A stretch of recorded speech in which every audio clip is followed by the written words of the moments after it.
Hari kemudian ada pernikahan di surga. Oh. Ada 2 pernikahan. Hadir ya? Ya Allah. Hadir. Iya. Pernikahan siapa Pak Ustaz? Pernikahan Nabi Isa bersama Ratu Asia. Itu beneran? Ya. Ada nanti kisah-kisah di surga. Ada 2 pernikahan. Pernikahan yang kedua adalah pernikahannya Nabi besar Muhammad SAW. Mau tahu sama siapa? Siapa? Siti Maryam. Kalau kayak gini nih Pak Ustaz tahu dari mana? Al-Quran kitab. bercerita.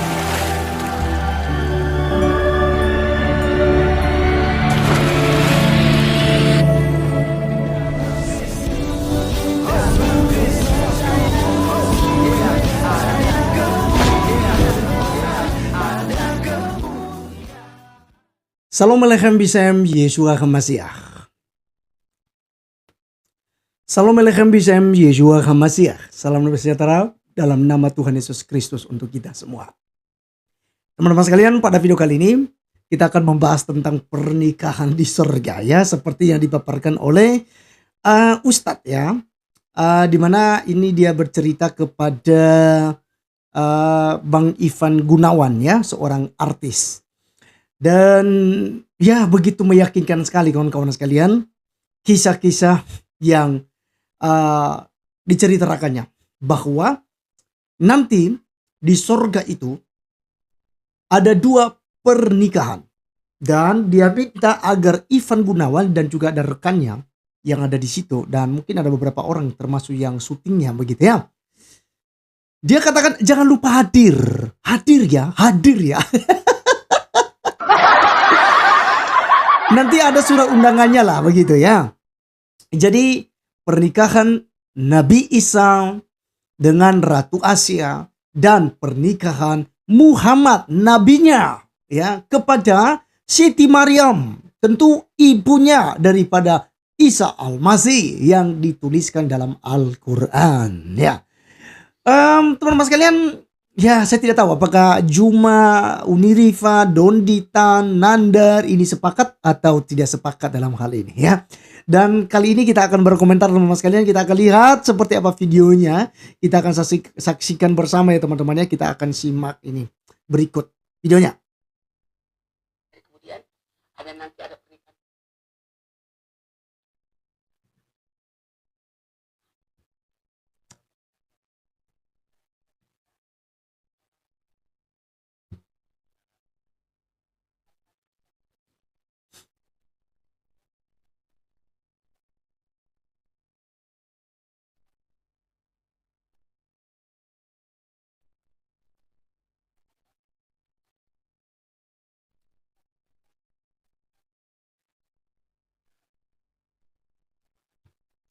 Wow, bukan ramalan ya. Ini memang benar-benar terjadi. Ini Ivan Gunawan ini dia kritis ya untuk mempertanyakan itu.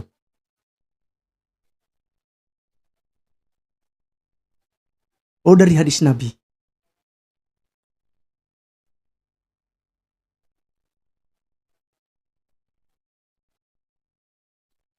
Oh, ternyata memang ada hadisnya. Oke ya, jadi pernyataan terkait tentang pernikahan itu ya, Ivan Gunawan menanyakan apakah itu dicatat dalam Al-Quran. Ternyata bukan di Al-Quran. Tapi di mana? Ada kitabnya. Ya, Ivan Gunawan kritis ini. Ya, tapi ini kan bukan ramalan ya Pak Ustadz ya. Seperti ustadz seperti biasanya. Oh ini begini, begono begitu ya. Tapi ternyata dia nggak pernah mati begitu ya. Nggak pernah lihat seperti apa. Nah ternyata katanya itu dilihat daripada riwayat hadis kawan-kawan sekalian. Jadi ya kemungkinan besar gitu ya. Muhammad pernah menceritakan hal itu ya. Nah kali ini kawan-kawan sekalian. Ini yang agak janggal begini ya.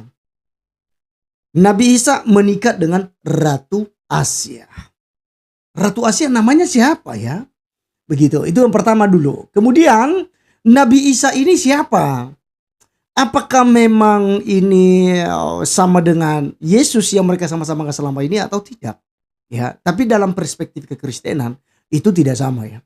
Saya pernah bahas satu video perbedaan Nabi Isa di Al-Quran dan Tuhan Yesus Kristus yang ada di dalam Alkitab.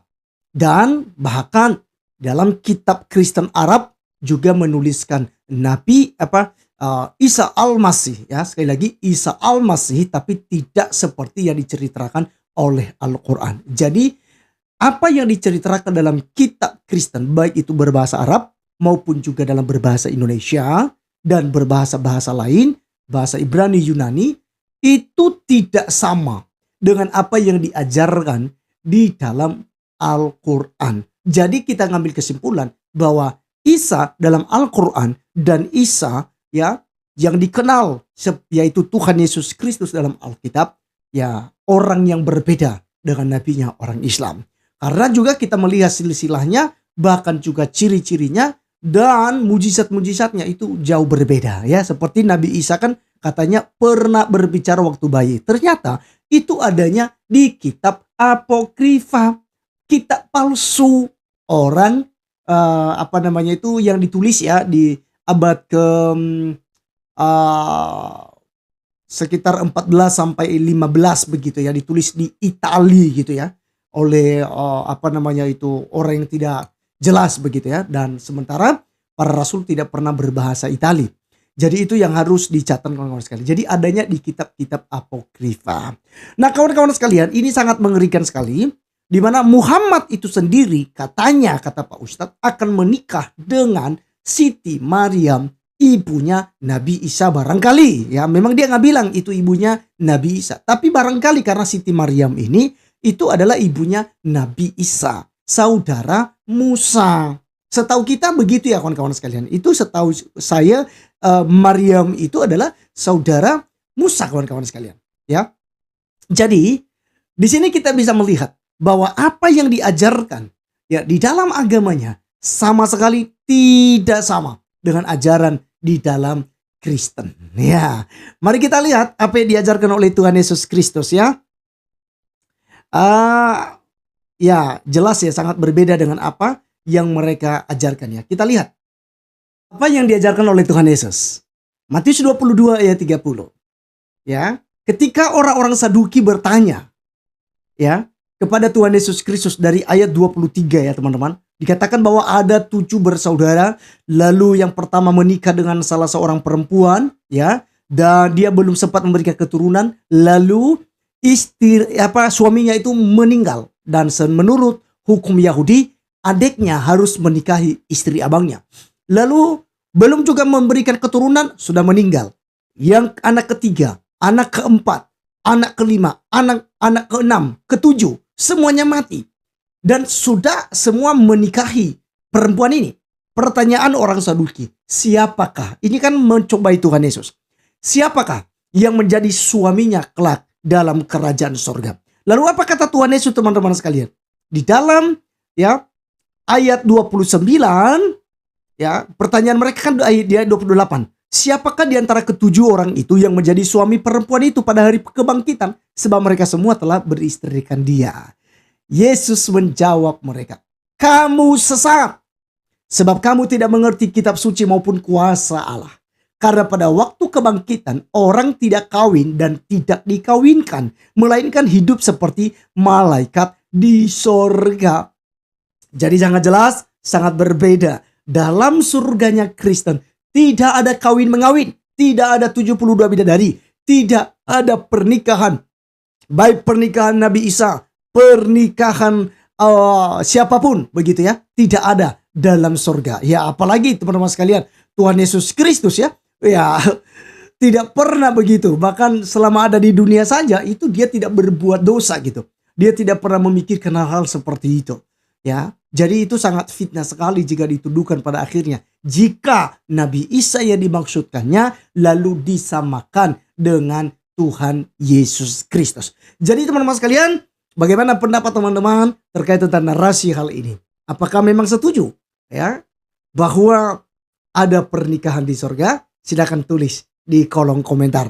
Tetapi ingat, ajaran kekristenan tidak mengajarkan hal demikian. Surga kita, surga yang mulia, surga yang bersih, suci, tanpa noda, tanpa wik-wik, tanpa sesuatu yang najis-najis seperti yang ada di muka bumi ini. Ya, jadi jangan pernah percaya dengan iming-iming seperti itu teman-teman sekalian. Karena ajaran kekristenan kita, ajaran yang begitu kudus, begitu suci adanya seperti kekudusan Allah. Maka pekerjaan kita di sorga adalah memuji dan memuliakan Allah senantiasa.